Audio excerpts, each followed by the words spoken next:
This is the Reds POSTCAST, your instant game reaction for the Cincinnati Reds.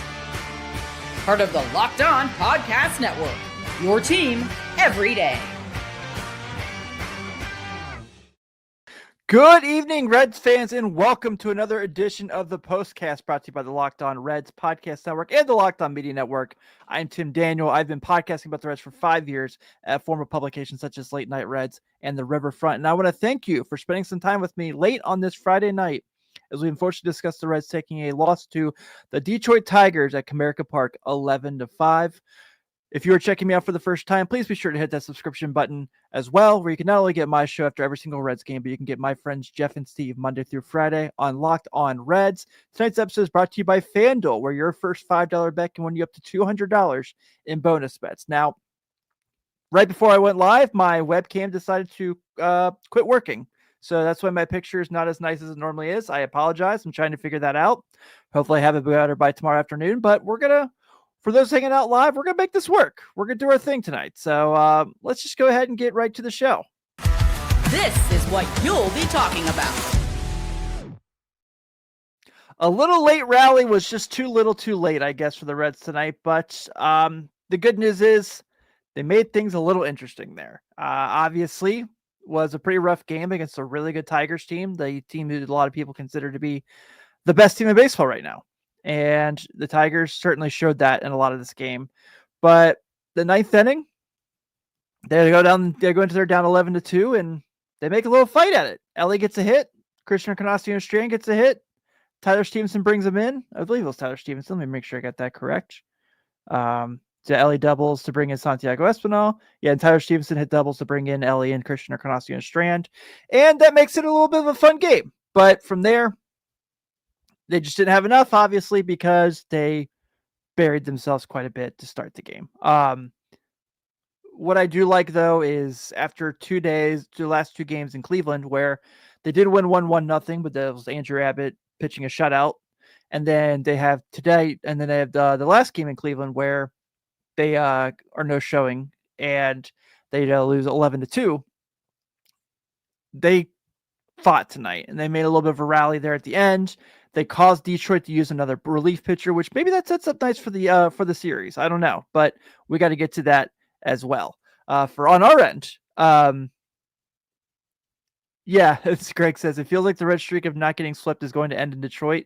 I hope not, Greg. I hope not. I like the pitching matchups the rest of the series, honestly, for us, starting wise. So we shall see there. But tonight, you saw a lot of this, and so to kind of see them kind of go out there and have a moments where they put a fight in there and they made it interesting. I'll take it on a Friday night when you looked like they were getting blown out. Your two regulars, obviously, were doing what they do, and we're going to talk about them in the next segment. But a couple of things that really jumped out to me tonight that felt didn't make a whole lot of sense. I understand Detroit went with an opener tonight and with Hunter, who pitched just 2/3 of an inning. And then they bring in Montero, who threw 5 innings. So here's where I'm at with that. I have no issues with openers. I like openers. If they're in a situation like this where they're beneficial to your team, go for it. What I don't like is on the Reds end, when, and albeit he had 2 hits tonight, why is Connor Joe still getting at bats in that circumstance and they have a right-hander in for 5 innings? You have multiple chances to bring in your 2 lefties off the bench in Will Benson and Jake Fraley, who also are outfielders. Now, you can say Connor Joe had a really good game tonight. He did, but I feel like the way that those two have been swinging against right-handed pitching, I might have gone that route. But you know what? Again, we don't get that cool play where Connor Joe has someone thrown out at the plate, so maybe I'm wrong there. But just kind of stating a thought process there. Spencer Steer also, you can make the case that maybe you would have kept Joe in over Steer tonight. Yikes, 3 strikeouts. Spencer Steer's kind of back to what he looked like at the beginning of the year. And he had some really nice stretches in the season where I thought he was putting it together, and he looked like he was swinging the bat really well, and he is back to slumping. Last 15 games, 235 batting average, 255 slugging, 304 on base. His last 30 games, a 327 on base, a 356 slugging. So we're kind of starting to see Spencer Steer kind of the ebbs and flows that we historically talk about with the Reds. Steer's having a lot of those this season, and that's kind of playing a part in this offense kind of going up and down as well. So the Christian Arcana has looked a little off since his hot rally to start to come his return from the IL last week. He's kind of slowed down a bit as well, but we're all making it work here, I guess. I'm losing my camera to work. The Reds outfield is kind of meh as well in this game, but we all get there. Yeah, Joey, it does look giant. I was actually talking about this. I guested on the Riverfront Reds show last night with Skylar Webker, and I've never been there, but it looks like it's a really nice park, and it's the outfield is humongous. William says here, it looks like this is going to be a tough series for the Reds there versus the Tigers. Although the Reds don't face Scooball, the Tigers still got some tough pitching and good hitting for the Reds still. Yeah, they're the best. I think they currently have the best record in baseball, if I remember correctly. And there's a reason for that. They're 46-25 after tonight. Yeah. Best record in baseball. Just a half a game over the Mets, who are, I think, currently playing. So, yeah, I mean, you're 100% right. This is a tough series, and this is kind of where you learn where you are as a team. And, like I said, if they can find a way to not get swept, I think I'll be content because this is a tough team to beat. But, like I said, I like the pitching matchups tomorrow for the Reds. I like Brady Singer, even though Jack Flaherty's pitching really well this year. And then Sunday, we'll see what happens between Gibson, Long, and Miley. Maybe the Reds can put another one of those together. We shall see. Yeah, man, Jack Flaherty tomorrow, who we all know from his St. Louis Cardinals days, seem to have really good days against the Reds. So we shall see how that goes. But I'll tell you what, for all the heh and meh today, our all-stars, and I'm going ahead and calling them all-stars, continue to do their things as teacher Friedl and Elly De La Cruz have big moments tonight. And we're going to talk about them right after this.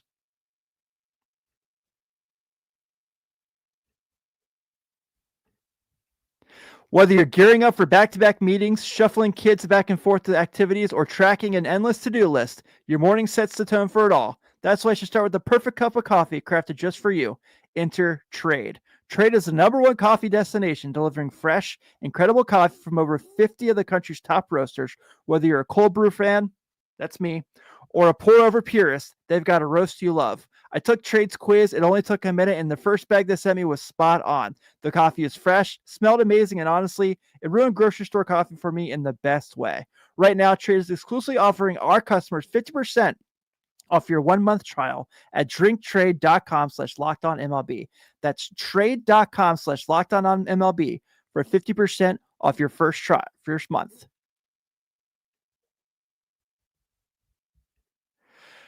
As we know, the NBA Finals are in full swing right now as the Pacers are currently playing while recording this against the Oklahoma City Thunder and are up 86-76 with a minute to go in the third quarter.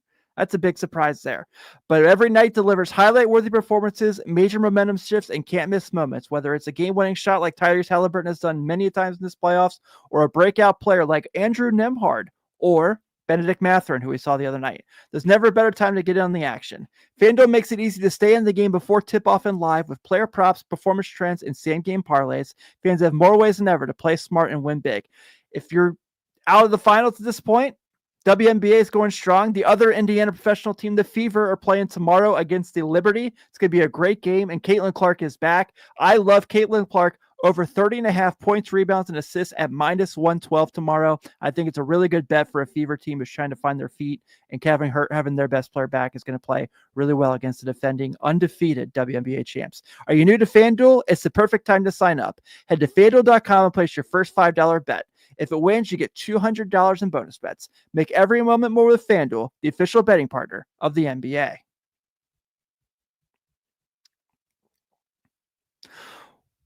Want to shout out to everyone here at the Locked On Reds postcast for coming to spend some time with me tonight as we are doing a little bit of a later show with the Reds having a 7:10 start on Friday. If you're just checking me out for the first time, please be sure to hit that notification button, whether it's on YouTube or your podcast app of choice, because you can not only get me out there every single Reds game, but you get Jeff and Steve Monday through Friday on Locked On Reds as well. Let's see where this game kind of fell off on advantaged Detroit Tigers. Time to reveal where the game was won or lost. It's the turning point. The Tigers ended up putting a 4-run, 6th inning together to put this game away. It gets Nick Martinez taken out of the game, and that was all to be said for the Reds having a chance to come back and win this one. Like I said, though they did make it pretty fun there in the 9th inning. With all the bad of the offense, we did see some good still. Dumb and Dumber sitting courtside. That's pretty awesome.